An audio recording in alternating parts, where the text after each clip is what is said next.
Well, a happy homecoming week to all Southern students, alumni, and fans. I'm sure there will be a lot to celebrate leading up to Saturday's game against Prairie View A&M.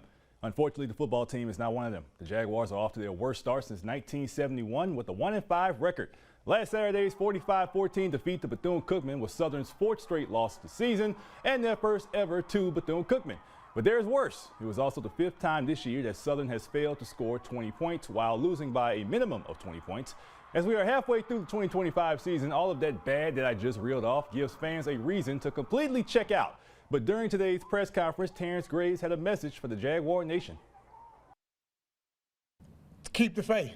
Hang with us. These guys are playing hard. They're trying hard. Those guys are frustrated too. You know, they have to deal with, you know, hearing the noise and the things of that nature, and that comes with it. But those guys are really going out, practicing hard, playing hard, focused, and they're trying. And the thing that you got to understand, we got two quarterbacks that are going through on-the-job training. You know, our starter, he hadn't played since Mississippi Valley.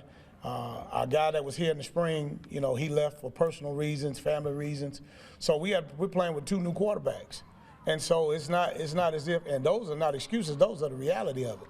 And so, you know, to have a guy come in the summer and then you have a guy 8 days before school start, you know, I like to see a whole lot of schools have a lot of success with that starting off. But again, even with that, if we just execute the way we're capable, things will turn around, and they understand that. So we got guys out injured, out for the season, and things of that nature.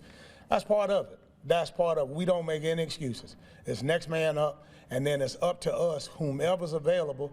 We have to make sure that they know what they're doing when they go out there and play hard. So at the end of the day, you know, keep the faith, hang in there with these guys, because these guys are committed and they're working, and they want it. They want it more than anybody. So this is where Southern ranks in the major stats across the SWAC. Need I remind you that there are 12 teams in the conference. Southern is bottom 2 in just about everything. They're dead last in scoring offense, first downs, and first downs allowed. Spooky stats for a spooky season. While Southern